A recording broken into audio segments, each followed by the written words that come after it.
Hello, welcome to our next in our series of webinars, this one being on award increases and what employers need to know.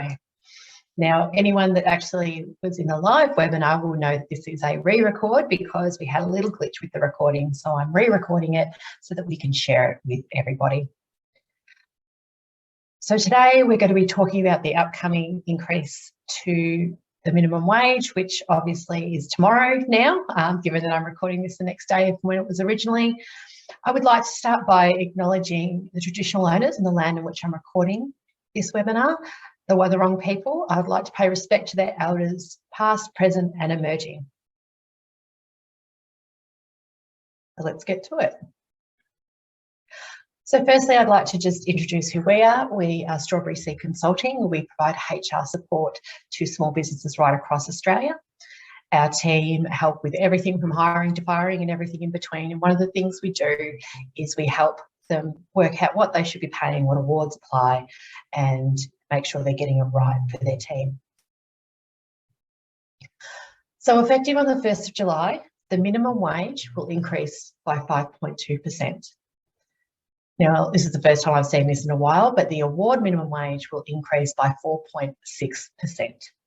This will come into effect from the first full pay period after 1 July. Almost every award will get this increase. There are a few exceptions though. The ones there on your screen in tourism, hospitality and aviation have been postponed until later in the year, and we might do a specific webinar for them when that time comes.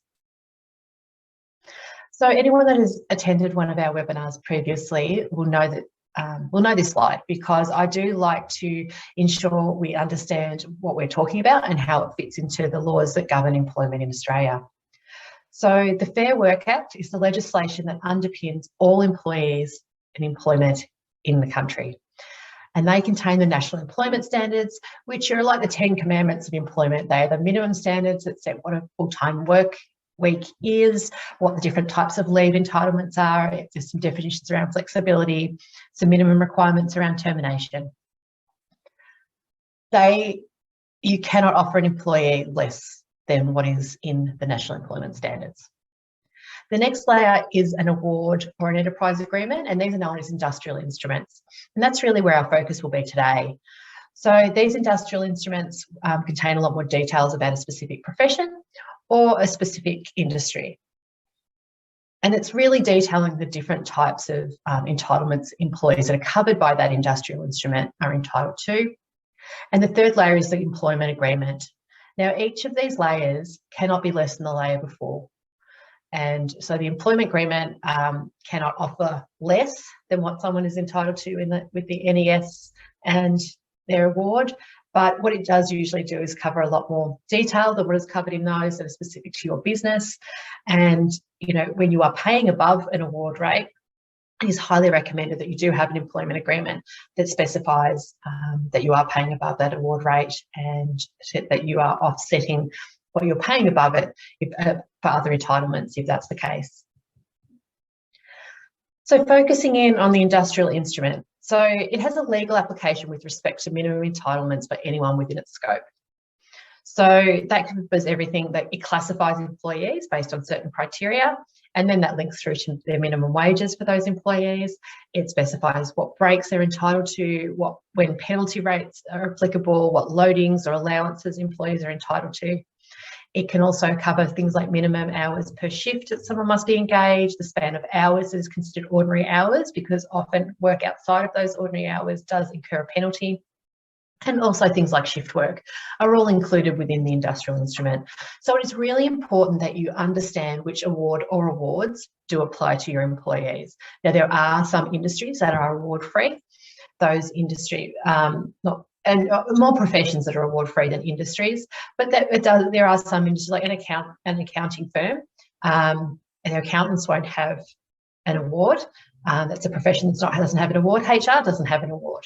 However, if you run an accounting firm and you have clerical employees in that business, they are covered by an award.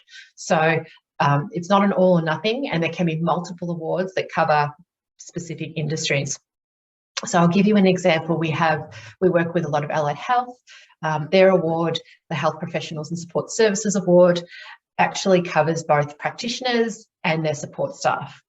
They're all within the one award. So the majority of employees that work in allied health clinics fall within that award. However, if you work in a building trade, if you're under the Building and Construction Award, that award just covers the trade-based people within that business. It does not cover clerical employees. So therefore, if you have any clerical employees, they would be covered by the Clerks Private Sector Award.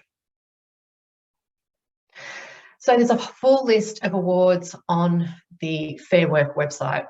One of the biggest tips I can give you is when you're looking at awards, do not go to any website that is not the Fair Work website. That is always going to be the most recent version. Unfortunately, people do download copies of the award at a particular point in time and save them to their websites. And the only way you're ever going to know that you've got the live, most recent version is to get it from the Fair Work website. So you can, if you're unsure of what award applies to you, you can reach out to Fair Work for some help in working that out. Certainly our team assists with that on a daily basis. You can also go and go through the different awards. I highly recommend that you read the scope of those awards if you're unsure whether it applies to you. And there are times when it could go either way because there's new industries and things that are constantly evolving. And so it may be that there isn't an applicable award specifically that covers your business. Some are very black and white and some are very grey. So it's always worth getting clarification on which award will actually apply. And the thing I'd like everyone to think about is that will not always be the one that you would prefer it to be because it has better conditions for an employer. So when you're looking at an award online, at the top of that award, when you open the full award, it has the title and then it has a statement that says the Fair Work Commission Consolidated Modern Award incorporates all amendments up to and including this date. Now, I actually got this screenshot yesterday afternoon and the last time it was updated, and you can click on that link if you want to see what was updated in that award, and the ones below it you can also link through to see what the updates were, but it was updated on the 10th of May 2022. Now my team and I have been pressing refresh, essentially waiting for these awards to be updated to include the new rates, but it still hadn't been uploaded yesterday. So we know that the minimum award increase rates only got announced in early June. So there's no way that this award as it currently sits actually has published the new rates yet. So you want to see one that's, published at the end of June or early July. And I think we need to be patient because we had a late election in late May. Normally they would have announced what the increases would be earlier in June. It did get delayed a little bit, I believe, because of the election, and therefore they've then got to go and update over 100 awards with the new rates. And you can't just assume that it will be that 4.6% increase. It most likely will be, but there are always other submissions that are put in this time of year. And occasionally some specific classifications under specific awards might have an adjustment for another reason, and it could be higher than that. So as a rule of thumb, we do not just look at the last rates and add 4.6%. We wait until Fair Work have published the rates, and then we work from those. And as you'll see in that last May update, they've been doing a little bit of a cleanup to some of the awards, simplifying some wording, things like that. So you can see there's a lot of clauses that had some changes made to them in that last update of the award. So if you haven't looked at it for a while, it may be worth familiarising yourselves with some of those. If you currently pay the minimum award rate, you must increase your employees' pay effective from the first full pay period after the 1st of July. If you're paying an award rate that's exactly on the award, plus all the entitlements under the award, you will have no choice but to make an increase. However, if you currently pay above the minimum award rates, you should check to see if you need to make an increase. If you're still paying above the award rates, then there's no reason that you have to, but you do need to check that. So before you start checking, you need to ask yourself a couple of questions that will help you work through the process. Have you made any changes to your trading hours or days since the last time you did an audit or check on your employees' rates? If you are now trading Saturdays and you weren't previously, if you now do a later day, extended trading hours, say on a Thursday night to 9 o'clock or something. If it's outside the span of hours, if it's on a weekend, it most likely, depending on your award, incur penalty rates. And if you didn't look at that at the time, you could have been underpaying. So that's a question you should ask yourself, and you should check into if there has been changes. You also need to think to yourself, has there been changes in the hours worked by any of your individual employees for the same reason? If they're suddenly working a weekend when they weren't before and they were paid well enough above the award previously, were they still paid well enough above the award now that they have a Saturday in there? Have any of your employees had a change in role or responsibilities? Depending on the award, we're about to talk about classifications, but depending on the award, that could mean that they actually have changed classification and need to be put into a new bracket. Have there been any changes to any benefits that you've been paying your employees that could have an impact? And has your employee had a birthday? So if you employ junior employees, under majority of awards, junior employees receive a percentage of the full-time wage of an adult. So if they have a birthday, you need to make sure you've adjusted their wage accordingly. So let's talk about classifications. So the next step in the process is to review your employees' classifications to ensure that they are still correct. You may need to go to the award and actually check the definitions for the different classifications to ensure that they are correct. So Schedule A of all the awards lists the definitions. It's standardised across. This is just an example out of the Health Professionals Award, which is the one that I happen to have open at the time. Now you'll see that this is an entry-level one. In this definition, it says an employee with less than 3 months work experience in the industry who performs basic duties, works within established routines, methods and procedures, has minimal responsibility, accountability or discretion, works under direct or routine supervision, and is not required to have any experience or training. So you could start someone who's new to your industry on this rate, but you would have to increase it after 3 months. We see a lot of people get in trouble here. They set and forget. They don't review it after 3 months, and now they're suddenly underpaying. So, that's the sort of thing. And look, to be honest, some of them are quite vague. They can't be too specific. And our rule of thumb is if you are ever umming and erring between two different level classifications, always err to the higher one. You are the stronger party as an employer. You have the decision to make. And if you're asked for the reasoning why you classified an employee at that level was because it was going to cost you less, that's never going to be in your favour. There's usually not a massive difference between the two. So you're always better to err on the side of caution and go on the higher one if it could go either way. And that way you'll never actually be found to be underpaying. So depending on your award, classifications can be looked at quite differently. There's way over 100 different awards, and not all of them look at move people through classifications in the same way. And in fact, different categories of employees within the same award can move people in different ways. So first of all, a classification may change because you've had an change in role or responsibility. So you now have an increased amount of responsibility than you had before. You're now you started off as a receptionist and now you've been there 5 years and you are now supervising 3 other receptionists. So you shouldn't be on the same classification that you were when you first started. Employers may also move up a classification for every 12 months employment. Now, this is usually stated within the award. So if you look at that example down below, this is coming from the Clerks Private Sector Award. They have someone starting on level 1 has year 1, year 2 and year 3. Level 2 has year 1 and year 2. And so you must move them through. And we know from clarification from Fair Work that this is on a calendar year. So it does not matter if this person worked 3 hours a week or 38 hours a week. However, other awards will require that you only move someone up a classification every 12 months of experience that they gain, and that can be done pro rata. So if they're a part-time employee, you pro rata the amount of time. So if they're a 0.5 of a full-timer, then it would take 2 years to move up a level in the classification. And so, you need to read the detail. You need to understand how this applies for the awards that apply for you. And also, as I just mentioned before, employees may start on a training rate.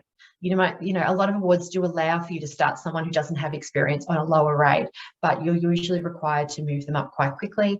So the example in the Health Professionals and Support Services Award, it's 3 months at the first level, then it's up to 12 months at level 2, and then you must be moving them up to level 3 at a minimum. So again, these are just things you need to understand how the classifications work. Other awards, it's set and forget. You know, if you're a level working in a job it's a job that's classified, not the individual, in some instances. In other times, it's actually that profession is moved on the individual's experience. So look, it does vary, and you need to understand it. So, you know, in the case of the Clerks Private Sector Award, if someone has been classified as a level 3 and their job doesn't change, then their classification won't change.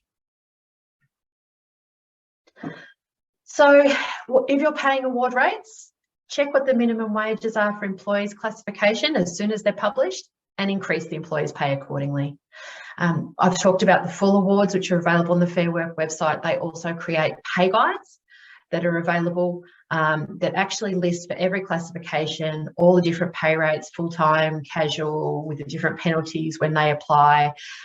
So that can be a really handy guide to just go to get the numbers. But you want to make sure that you've checked the right, you've got to know the classification and know the span of hours to understand when those penalty rates might apply. But those pay guides can be really helpful as well. If you are paying above award rates, so if you pay a flat rate for all hours worked or an annualised salary, you will need to do comparisons to ensure that you're still paying enough to cover any weekend or overtime penalties that would otherwise apply.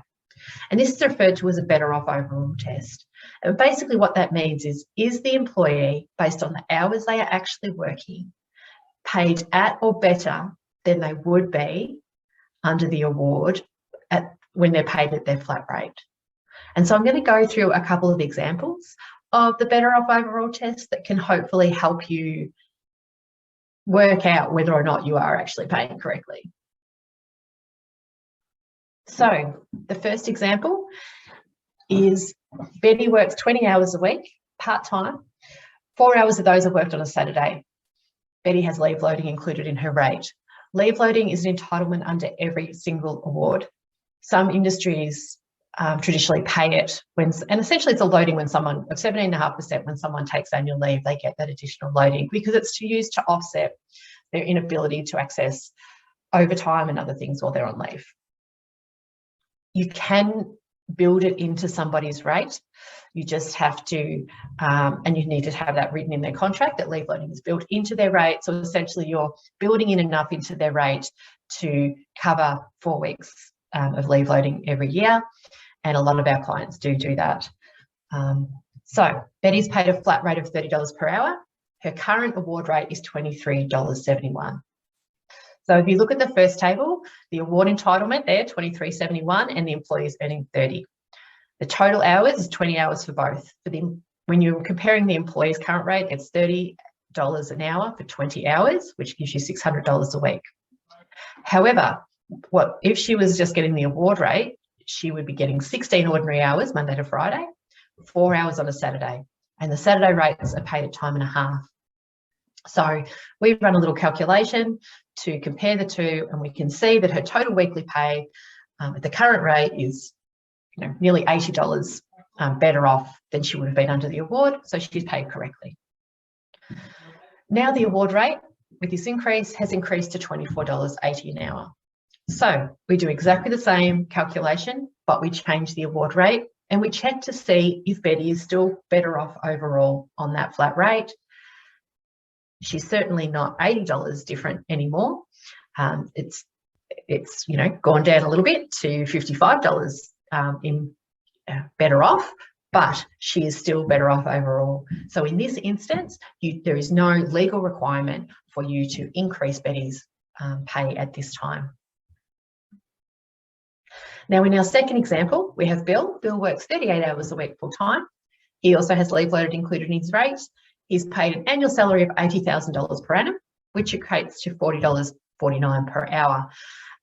So in this case, his annual salary is said to include reasonable overtime, which is a really common clause to see in a salaried employee. But just because you say it includes reasonable overtime, you need to actually be able to demonstrate you've paid enough to cover any overtime that Bill has worked. So first thing we do is we take the $80,000 and we bring it back to that hourly rate of $40.49. He's a full-time employee, so we do that by dividing that 80,000 by 52 weeks and 38 hours. So the award rate for Bill's position is $38.43, as we've seen in that first row and column, second column, versus the $40.49 that they're receiving. So we do a similar thing. So you'll see on that first comparison, when he's just working 38 hours a week, he's paid, over $4,000 above the award per annum, and that's great. So then what we do often in the case of someone who's got included overtime, because essentially that's what you're saying is any overtime, extra hours are just included and already been calculated in. So we do a little bit of a comparison to work out what I refer to as when they tip out of being better off overall. So what if Bill works 40 hours in a week? So he'll still get, in this case, look, he actually will not get an hourly rate for that. He will actually still get his annual salary of $80,000. So, in this case, if he worked 2 hours of overtime every single week, he actually would be paid less. So I've just realised there's an error in what I've done there. But yeah, he actually doesn't get paid in the overtime. He doesn't get paid for additional hours. Now, if he did get paid for additional hours, so he got paid a flat rate for any additional hours, he would be still better off as long as it was a flat rate, because the 2 hours of overtime is at time and a half. If he doesn't get paid for those additional hours and he just gets paid that $80,000, he would no longer be better off overall. And in scenario 4, with the 42 hours there, again, even if he gets, in this case, if he worked 4 additional hours, he would, whether he got the 80,000 flat or whether he was paid for those additional 4 hours at the flat rate, he would still not be better off overall. So it's really important to note that there's not a huge amount built in here if he did that every week. Now, if he did it if most of the time you work 38 hours and once every couple of weeks he worked a couple of extra hours, you'd probably be fine, but he's pretty close to the mark here. So my question is, do I have to increase my employee's salary? So essentially, if you're no longer paying enough to be at or above the award, you must adjust the pay rate to get it to the correct level. That is a legal requirement. If you fail to do so, you are and you knowingly are not paying the correct rate, you may just find that you are in a situation where you will get fined as well as have to back pay. But if the employee's rate is still above the award and it still passes the boot, then any increase will be voluntary. Now, I did have a question that came through about bonuses and how they fit in. Because some organisations we work with may have a low base salary but high bonuses or commission structure that could be offset, and often it's argued, oh well, they are well above the award. Once they receive that, they're pretty much guaranteed. But one of the things that we recommend is that you have that base salary at least set at the award minimum, because then you're always paying correctly. It's never a problem. It's never something that you need to question. So I would suggest that you at least set their base salary at the minimum wage. We had a client that had quite a high commission structure, and what they would do, it was an offset commission, so they would pay just a minimum base salary, and then when the commission came in, they would take off what they already paid, and it was quite high.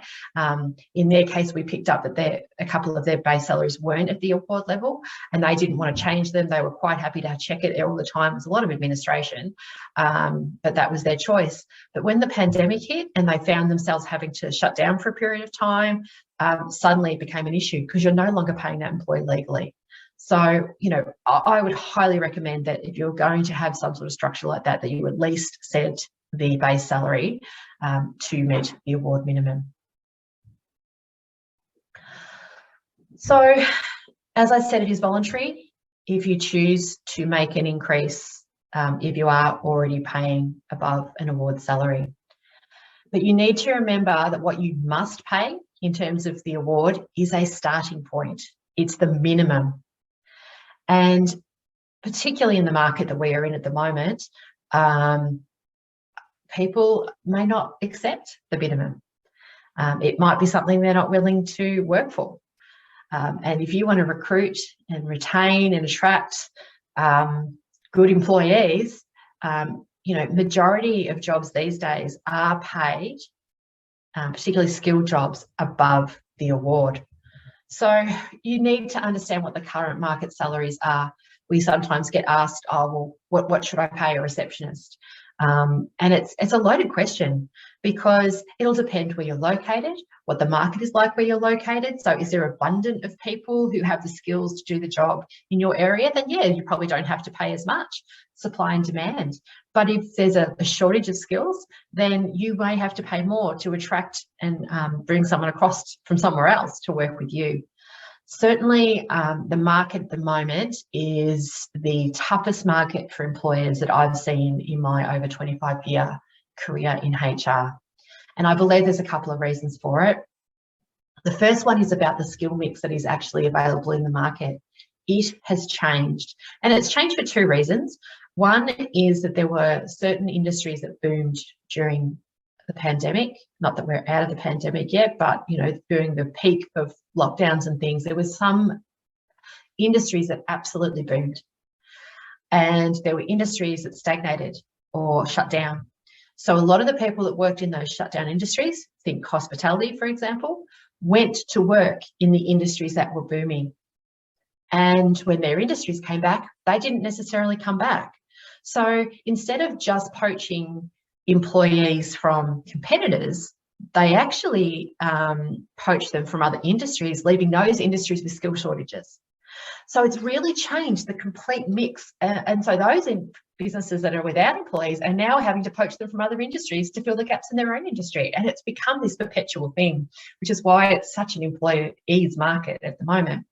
The other thing is that the pandemic, I think, caused a lot of people to rethink what they want to do. I literally had a conversation with someone this morning that is rethinking the industry they're working in, and they're thinking about moving completely. I've had employees do that. We're hearing that a lot. I heard a client had lost a podiatrist to go and do a completely different job. I think a lot of people have self-reflected in the last 2 years. And again, that's changing the mix. If people are changing complete industries, it leaves a gap in the skill set in that industry. So they've got to fill it somehow, and they're filling it from other industries. So it's really an interesting time. It's a frustrating time to recruit, but you need to be aware of that. And so you need to be offering your employees, not just new employees, but your current employees, you need to be making it so they're happy where they are. And if they are hearing that friends are going and getting ridiculous job offers in other places and you're paying a lot less than what they're getting, then they'll start looking, and they won't find it hard to get a job because there are so many shortages. And also, when you have growth in an industry, you need more people. So, particularly if it's a skilled area where you need a particular qualification or experience, there's only so many people with that. And so a lot of people are actually trying to employ from overseas now as well. But you need to consider all of these different things when it comes to whether or not you're going to review your salaries. So ultimately, you don't have to. There is nothing forcing you to. We do know that there has been a large increase in the cost of living over the recent times. And we also know that your employees, even if they're paid well above award, know that the minimum wage has just increased by quite a significant amount. And so I think there will be an expectation from people that you won't just set and forget. So it is something that you need to consider, and it's something that you should consider carefully, because the cost of hiring a new employee certainly outweighs the cost of keeping a great employee. So what should you do next? You need to confirm any changes in writing with the employee. So there's a bit of a trail. If you're just giving someone a pay rise, then you might call it just a salary review letter where you say, effective from this date, this will be your new rate, and all other conditions of employment remain the same, and get them to sign it to accept that new rate. It could be an opportunity if you are increasing rates, if you've got some old people who are on old versions of contracts and you want to move them across to a newer version you've been using with new employees. A pay rise that is not a compulsory pay rise is a great time to do it, because if they refuse to sign the new contract and want to stay on the old one, you can say, well, that's fine, you can stay on your same rate, or you can sign the new one and come on your new rate. So it can be used as a bit of an incentive to move people across if they've been dragging their feet. But I do recommend that you make those changes, and sometimes, but even if you're changing classification, you might want to include that in a letter that we've reclassified your job to X. So it's really clear that that's the case. You should update your payroll system with the new rates. We don't do payroll, but we sometimes are asked to help audit payroll, and getting your payroll set up correctly is really, really important, with the right number of hours allocated to the right people, the right rates, the right boxes ticked. There's nothing wrong with doing your own payroll, and a lot of small business owners do. I certainly did early on. And one of the best pieces of advice I ever got was, even if you're going to do your own payroll, get someone to set it up properly for you. So get your accountant or your bookkeeper to make sure your payroll is actually set up correctly, because it can be quite complicated. And then you can just run your payroll every week. But yeah, you need to make sure your payroll's updated. And process back pay if applicable. Look, to be honest, it's not the end of the world if you haven't had a chance to do this review before the first full pay period in July. If you don't get a chance to do it till the end of July or early August, you can back pay. You can, if someone has been underpaid and should have got an increase, you can make that increase effective from the 1st of July and just do a back pay. So don't panic if you don't have the time to do it straight away. You still have a little bit of time up your sleeve. There are also some changes coming in for superannuation, effective from the 1st of July. In line with the existing legislation, the rate of superannuation for an employer is required to pay under the superannuation guarantee for employees will increase from 10% to 10.5%. So that is an increase. There's a table that you can find on the ATO website that tells you what the increases will be. These have been put in place for a long time. That super is gradually increasing over time. So that is increasing from 10 to 10.5%. Now, the other change that's coming in effective 1 July, there previously has been a minimum threshold. So someone had to earn $450 a month before an employer was required to actually make super guarantee payments on their behalf. That threshold has been removed. There is an exception for under 18s. I think they have to work at least 30 hours a week. So if you do employ people under the age of 18, you should check that. But there is no threshold anymore. And again, this is why you want to get a bookkeeper to set up your or accountant to set up your payroll correctly, because it needs to reflect that change. Another change that's coming in from the 1st of July is there'll be an increase to the fee that someone must pay if they'd like to make an unfair dismissal claim or a general protections claim or a bullying and harassment claim through Fair Work, and that's going up to $77.80. Also effective from 1 July, the high income threshold, which essentially is anyone earning above this can't make an unfair dismissal case through Fair Work. They have to go through a breach of contract, is now $162,000, and the compensation limit will be $81,000 for dismissals that occur on or after 1 July 2022. And finally, now is a really, really good time for you to review arrangements with your current contractors and also your current casuals. People tend to set and forget with some of these arrangements. They tend to set it up and just assume it stayed the same. But like we talked about with different reasons why someone's pay may no longer be correct or their classification might be changed, we see people get in trouble with contractors and casuals because they might start off as a true contractor or a true casual, but over time, the way they're operating within your business changes. You've got a contractor that started off working for other people, suddenly they're working exclusively for you and they're working really regular hours. And they're working full-time hours for you and they're not working for anyone else. And in all intents and purposes, they're operating like an employee, but nobody changed the actual engagement arrangement to reflect the change. So it's a really good idea to use this opportunity to just sort of reflect on, is this person still a true contractor? Now, we did a webinar a few months ago, I believe it was back in April, where we co-hosted with Tanya from Cross the T. She's a fantastic lawyer. We highly recommend her in regards to any questions around contracting. So if you have any questions around that, there's a recording of that both on our YouTube channel and on our website that you can access, and I'd highly recommend that you have a look at that. And casuals are the same. Look, there has been some changes now that if you've got really good contracts that very clearly state someone's a casual, then, you're probably more protected than you used to be. But I would still recommend, like, someone can start as a true casual and then they just become more and more valuable to you. You might want to consider offering them permanent employment because you want to lock them in. Because the thing with the casual is they can just say, I'm not available for the next 4 weeks. I don't have to apply for leave.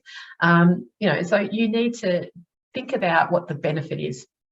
So we do see people get it wrong from the beginning, where someone should never have been a contractor or a casual in the first place. And we do try and help them fix that, but often it's more that it's changed over time. So now is a really good time to review that arrangement. We do have another webinar coming up in July. We'll be talking about discipline and terminations. And the question we're asking is, why don't we talk about them before it's too late? Because often it's misunderstanding around how legally discipline and terminations must be handled that influence poorly, means there's poor decisions made during those processes. So if you understand what the legal implications are for not handling it the right way, you're much more likely to manage it the right way in the first place and not skip steps along the way. So that's what we're going to talk about at our next webinar. Now, unfortunately, we obviously didn't get a recording of last night's questions. There were a couple of great questions that came through. One of them was about whether or not they should show all their employees their Better Off Overall test working out.